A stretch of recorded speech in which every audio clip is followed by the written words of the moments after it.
ഒത്തിരി സ്വപ്നങ്ങൾ സീരിയലിന്റെ ഏറ്റവും പുതിയ എപ്പിസോഡ് റിവ്യൂയിലേക്ക് എല്ലാ കൂട്ടുകാർക്കും സ്വാഗതം. അങ്ങനെ വിക്രമനെ പറ്റിച്ചുകൊണ്ട് ഹരിത എല്ലാ സ്വത്തുക്കളും കൈക്കലാക്കിക്കൊണ്ട് രാഹുലിനെ അഞ്ജുവിനെ ആ വീട്ടിൽ നിന്ന് പുറത്താക്കുന്നുണ്ട്. ആ സമയം രാഹുൽ പറയുന്നുണ്ട്, നീ എൻ്റെ അച്ഛൻ്റെ കയ്യിൽ നിന്ന് പറ്റിച്ച് മേടിച്ച ഒരു അണാ പൈസ പോലും വിടാതെ എല്ലാം ഞാൻ തിരിച്ച് പിടിച്ചിരിക്കുമെന്നും പറഞ്ഞ് രാഹുൽ അഞ്ജുവിനെയും കൊണ്ട് വീട്ടിൽ നിന്ന് ഇറങ്ങുന്നുണ്ട്. അങ്ങനെ നടു റോഡിലെത്തിയ അഞ്ജുവും രാഹുലും ഇനി എന്ത് ചെയ്യുമെന്നറിയാതെ വിഷമിച്ച് നിൽക്കുമ്പോൾ അഞ്ജു പറയുന്നുണ്ട്, അതിനൊരു കുഴപ്പവുമില്ല, ഞാൻ വർഷയോട് വയനാട്ടിൽ പോയെന്നല്ലേ ആ വീട്ടിൽ എല്ലാവരോടും പറഞ്ഞിരിക്കുന്നത്. വർഷയും വിവേകം തിരിച്ചെത്തുമ്പോൾ അവരുടെ കൂടെ ഞാനങ്ങ് ധ്യാൻസി വില്ലയിലേക്ക് പൊക്കോളാം.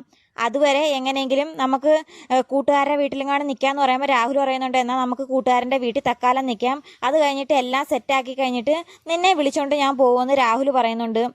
എന്നാലും വീണ്ടും വിളിച്ചുകൊണ്ട് വന്ന് നടു റോഡിലാക്കേണ്ട ഗതികേട് വന്നത് കാരണം രാഹുലിന് നല്ല വിഷമമുണ്ട്. ആ സമയത്ത് അഞ്ജു രാഹുലിനെ പറഞ്ഞ് ഓരോന്നും സമാധാനിപ്പിക്കുന്നുണ്ട്. ഈ സമയത്ത് വിവേകാണെങ്കിൽ കാർ ഡ്രൈവ് ചെയ്യുന്നുണ്ടെങ്കിലും ഇടയ്ക്ക് വർഷയെ നോക്കുമ്പോഴെല്ലാം വർഷ നല്ല വിഷമത്തിലിരിക്കുന്നു. അത് കാരണം വർഷയുടെ മൂഡ് ചേഞ്ച് ചെയ്യാൻ വേണ്ടി വിവേക് ചോദിക്കുന്നുണ്ട്, നമുക്ക് പോയി വല്ല ജ്യൂസോ ചായയോ എന്തെങ്കിലും കുടിക്കണമെന്ന് ചോദിക്കുമ്പം വർഷ പറയുന്നുണ്ട്, എനിക്കൊന്നും വേണ്ട. ആ സമയം വിവേക് പറയുന്നുണ്ട്, എന്നാൽ താൻ എന്തെങ്കിലുമൊക്കെ സംസാരിച്ചുകൊണ്ടിരിക്കടോ, എനിക്ക് ബോറടിക്കണമെന്ന് പറയുമ്പോൾ വർഷ ചോദിക്കുന്നുണ്ട്, എന്നെ വയനാട്ടിൽ കൊണ്ടുപോകാൻ ഇത്രയും തിടുക്കം കാണിച്ചത് എന്തിനാ? അത് എൻ്റെ രണ്ടാനച്ഛൻ എന്നെ പിടിച്ചു കൊടുക്കാനാണോ എന്ന് വർഷ ചോദിക്കുന്ന സമയത്ത് വിവേക് ചിരിച്ചുകൊണ്ട് പറയുന്നു, തന്നെ ആർക്കും കൊടുക്കാൻ വേണ്ടി പോകുന്നതൊന്നുമല്ല, എൻ്റെ അമ്മ പറഞ്ഞ് തന്നെ സുരക്ഷിതമായി വയനാട്ടിൽ കൊണ്ടുപോയി തിരിച്ചു കൊണ്ടുവരാൻ, അതിന് വേണ്ടിയാണ് ഞാൻ പോകുന്നതെന്ന് വിവേക് പറയുന്ന സമയത്ത് വർഷ പറയുന്നുണ്ട്, എൻ്റെ രണ്ടാനച്ഛനും ചന്ദ്രനുമായിട്ടുള്ള നിങ്ങളുടെ അടുപ്പം എനിക്കറിയാമെന്ന് പറയുമ്പോൾ താൻ എന്നെ ചുമ്മാ തെറ്റിദ്ധരിച്ചിരിക്കുമെന്ന് വിവേക് പറയുകയും ചെയ്യുന്നുണ്ട്. തന്നെ രക്ഷപ്പെടുത്താൻ വേണ്ടി മാത്രമാണ് ഞാൻ അന്നേരം വന്നത്. താനും തൻ്റെ മണ്ടനായ മാനേജരും എന്നെ തെറ്റിദ്ധരിച്ചതാണ്. ഞാനും ചന്ദ്രദാസും തമ്മിൽ യാതൊരു ബന്ധവുമില്ല. ചന്ദ്രദാസ് രാജ്കുമാർ എന്ന കള്ളപ്പേരിൽ വീട്ടിൽ വന്നത് ഞാൻ അറിഞ്ഞിട്ടല്ല. തൻ്റെ എല്ലാ കഥകളും അറിഞ്ഞതിന് ശേഷം തന്നെ രക്ഷപ്പെടുത്താൻ വേണ്ടി മാത്രമാണ് ഞാൻ ശ്രമിച്ചതെന്ന് പറയുമ്പം വർഷ ചോദിക്കുന്നുണ്ട്, എൻ്റെ എന്ത് കഥയാണ് താൻ അറിഞ്ഞതെന്ന് നോക്കുമ്പം ഏറെക്കുറെയൊക്കെ അറിഞ്ഞിട്ടുണ്ട്. വയനാട്ടിൽ അമ്മയും അനിയത്തിയും നഷ്ടപ്പെട്ട കാര്യവും അതുപോലെ രണ്ടാനച്ഛനും ചന്ദ്രദാസിൻ്റെ അങ്ങനെ ഏറെക്കുറെ കാര്യങ്ങളൊക്കെ അറിഞ്ഞിട്ടുണ്ടെന്ന് പറയുമ്പം വർഷ പറയുന്നുണ്ട്, വിവേക് കുറച്ച് കാര്യം മാത്രമേ എൻ്റെ അറിഞ്ഞിട്ടുള്ളൂ, അതിലും കൂടുതൽ ഇനിയും അറിയാനുണ്ടെന്ന് പറയുമ്പം വിവേക് പറയുന്നുണ്ട്, അതെല്ലാം അറിയാൻ എനിക്ക് താല്പര്യമുണ്ട്, എന്താണെന്ന് വെച്ചാൽ വർഷ പറഞ്ഞോളാൻ പറയുമ്പം വർഷ പറയുന്നുണ്ട്, അതൊന്നും തൽക്കാലം വിവേക് അറിയണ്ടെന്നും പറഞ്ഞുകൊണ്ട് വർഷ ഇങ്ങനെ ചിന്തിച്ചിരിക്കുന്നുണ്ട്. അങ്ങനെ അവരെങ്ങനെയും വയനാട്ടിലെത്തിയപ്പം വിവേകാണെങ്കിൽ കാറിൽ നിന്ന് പുറത്തിറങ്ങി ആ പ്രകൃതി ഭംഗിയൊക്കെ കണ്ടു കഴിഞ്ഞപ്പം വിവേകിന് അവിടുത്തെ തണുപ്പും അവിടുത്തെ പ്രകൃതി ഭംഗിയും വളരെയധികം ഇഷ്ടപ്പെട്ട് ഭൂമിയിലൊരു സ്വർഗം ഉണ്ടെങ്കിൽ അത് ഇവിടെ അല്ലയോ എന്ന് ചോദിക്കുമ്പം വർഷ കാറിലിരുന്ന് വല്ലാതെ കരയുന്നുണ്ട്. ആ സമയത്ത് വിവേക് പറയുന്നുണ്ട്, താൻ എന്തുവായാലും കാറിൽ നിന്ന് പുറത്തിറങ്ങാൻ പറയുന്നുണ്ട്. അങ്ങനെ പുറത്തിറങ്ങി ഇന്ന് വർഷ കരയുന്ന കാണുമ്പം വിവേക് ചോദിക്കുന്നുണ്ട്, എന്ത് പറ്റിയെന്ന് ചോദിക്കുമ്പം വർഷ പറയുന്നുണ്ട്, എനിക്ക് ഇവിടെ ഒരു നരകമാണ്, എൻ്റെ എല്ലാം നഷ്ടപ്പെട്ടത് ഈ മണ്ണിൽ വെച്ചാണെന്ന് വർഷ പറഞ്ഞിട്ട് വർഷ വല്ലാതെ കരയുന്നുണ്ട്. അത് കണ്ടിട്ട് വിവേകിനും വിഷമം സഹിക്കാൻ വയ്യാതെ വിവേക് പറയുന്നുണ്ട്, തനിക്ക് ഇത്രയും വിഷമം ഉണ്ടെന്ന് എനിക്കറിയില്ലായിരുന്നു, എങ്കിൽ ഞാൻ ഇവിടെ വണ്ടി നിർത്തത്തില്ലായിരുന്നു എന്ന് പറയുമ്പം വർഷ പറയുന്നുണ്ട്, അത് കുഴപ്പമില്ല. ആ സമയത്ത് വിവേകിൽ നിന്ന് വർഷയെ ചേർത്ത് പിടിച്ചിട്ട് പറയുന്നുണ്ട്, തനിക്ക് നഷ്ടപ്പെട്ടതൊന്നും ഇനി തിരികെ കിട്ടില്ല, നഷ്ടപ്പെട്ടതിന് പകരം ഞാൻ തനിക്ക് സ്നേഹത്തിലൂടെ എല്ലാം തിരികെ നൽകുമെന്നും പറഞ്ഞ് വിവേക് വർഷയെ ചേർത്ത് പിടിക്കുമ്പം വർഷ വിവേകിനെ തന്നെ നോക്കിയിരിക്കുന്നുണ്ട്. ആ സമയം വിവേകും വർഷയെ നോക്കിയിരിക്കുന്നു. അങ്ങനെ ഇരുവരും പരസ്പര സ്നേഹത്തോടെ നോക്കി നിൽക്കുകയും ചെയ്യുന്നുണ്ട്. പെട്ടെന്ന് വിവേകിനെ തട്ടിമാറ്റിയിട്ട് വർഷ പറയുന്നുണ്ട്, നമുക്ക് പോകാമെന്നും പറഞ്ഞ് വർഷ പോയി കാറിൽ കയറിയിരിക്കുന്ന സമയത്താണെങ്കിൽ ശിവനന്ദ വിവേകിനെ വിളിക്കുന്നുണ്ട്. ശിവനന്ദ അങ്കിത്തിനെ കാണാൻ പോയിരുന്നു, മീഡിയയുടെ കാര്യം ചർച്ച ചെയ്യുന്നതിന് വേണ്ടി അങ്കിത്തിനെ കാണാൻ പോയത്. ആ സമയത്ത് അങ്കിത്ത് വിവേകിനെ വിളിച്ച് ചോദിക്കുകയും ചെയ്യുന്നുണ്ട്, ഞാൻ എന്ത് വേണം, കൈ കൊടുക്കട്ടോ എന്ന് ചോദിക്കുമ്പം വിവേക് പറയുന്നുണ്ട്, താൻ ധൈര്യമായിട്ട് കൈ കൊടു, അവൾ നല്ലൊരു മിടുക്കി കുട്ടിയാണ്, താൻ ഇറക്കുന്ന പൈസയ്ക്ക് യാതൊരു നഷ്ടവും വരില്ലെന്ന് വിവേക് പറയുന്ന കേൾക്കുമ്പം അങ്കിത്തിന് കോൺഫിഡൻ്റ് ആവുന്നുണ്ട്. അങ്കിത്ത് പറയുന്നുണ്ട്, തൻ്റെ കാര്യം ഇപ്പം എന്തായി, എല്ലാം സെറ്റായോ എന്ന് ചോദിക്കുന്ന സമയത്ത് വിവേക് വിഷയം മാറ്റുന്ന കണ്ടിട്ട് അങ്കിത്ത് പറയുന്നുണ്ട്, ഇപ്പം നിന്നെ എന്ത് പറഞ്ഞാലും നീ കേട്ടോണ്ടിരിക്കുമെന്ന് എനിക്കറിയാം, കാരണം നിൻ്റെ കൂടെ അവളും കൂടി ഉണ്ടായിട്ട് നീ ഒന്നും പറയില്ലെന്ന് എനിക്കറിയാമെന്ന് പറയുമ്പം വിവേക് ചിരിക്കുന്നുണ്ട്. അങ്ങനെ വിവേക് എല്ലാം ശരിയാവുമ്പോൾ നിന്നെ വിളിക്കാമെന്ന് പറഞ്ഞ് അങ്കിത്തിൻ്റെ ഫോൺ കട്ട് ചെയ്യുന്നുണ്ട്.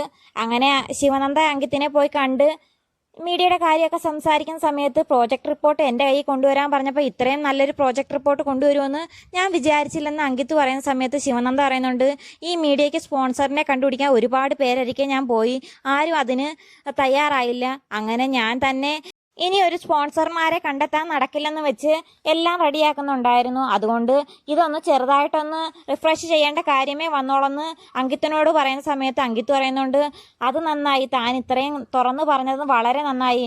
വേറെ ആരെങ്കിലും ആയിരുന്നെങ്കിൽ എൻ്റെ അരികെ റിപ്പോർട്ട് കൊണ്ടുവരുന്നതിന് വേണ്ടി മാത്രം ഇത് റെഡിയാക്കിയെന്നും പറഞ്ഞുകൊണ്ട് കള്ളം പറഞ്ഞാനേ. താൻ എന്തായാലും അങ്ങനെ പറഞ്ഞില്ലല്ലോ എന്ന് പറഞ്ഞ് അങ്കിത്ത് ശിവനന്ദയെ അഭിനന്ദിക്കുന്നുണ്ട്.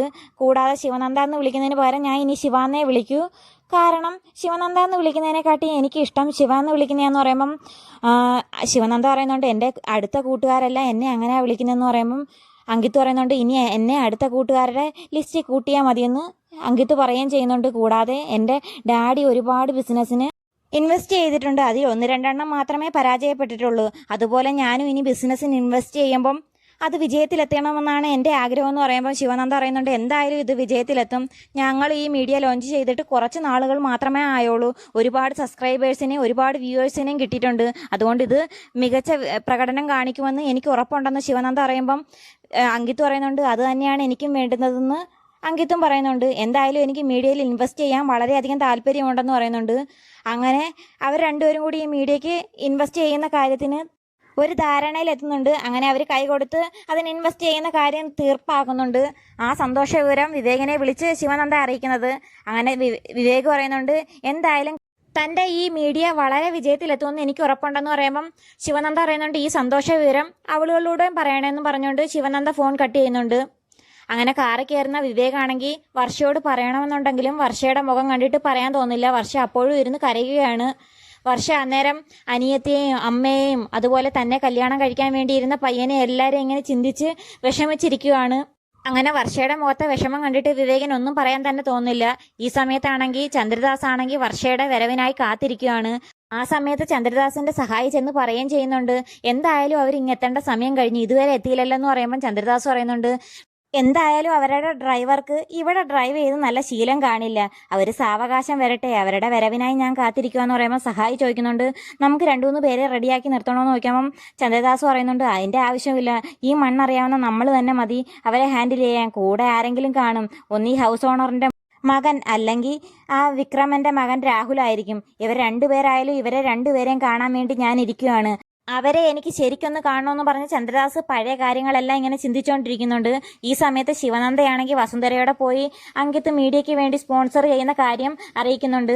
അത് കേൾക്കുന്ന വസുന്ധരയ്ക്ക് വളരെയധികം സന്തോഷമാവുന്നുണ്ട്. ഇനി എത്രയും വേഗം നിന്റെയും വിവേകിന്റെയും വിവാഹം നടത്തണമെന്ന് വസുന്ധര പറയുന്നുണ്ട്. കൂടാതെ വസുന്ധര ചോദിക്കുകയും ചെയ്യുന്നുണ്ട് ഈ സന്തോഷ വിവരം നീ വിവേകിനെ വിളിച്ച് അറിയിച്ചോന്ന് ചോദിക്കുമ്പം ശിവനന്ദ പറയുന്നുണ്ട് വിവേകിനെ വിളിച്ച് പറഞ്ഞെന്ന് പറയുന്നുണ്ട്. ആ സമയത്ത് വസുന്ധര പറയുന്നുണ്ട് എന്തായാലും ഇതൊരു ചെറിയ പാർട്ടി ആയിട്ട് നടത്തണം. ഈ പാർട്ടിക്ക് ഞാൻ തന്നെ സ്പോൺസർ ചെയ്യും. കാരണം ഈ മീഡിയയ്ക്ക് വേണ്ടി ആദ്യം സ്പോൺസർ ചെയ്തത് ഞാനല്ലേ, ഞാൻ തന്നെ ചെയ്യുമെന്ന് പറയുമ്പം ശിവനന്ദ പറയുന്നുണ്ട് എന്തായാലും ആൻറ്റിയുടെ ഇഷ്ടം പോലെ ചെയ്യാൻ പറയുന്നുണ്ട്.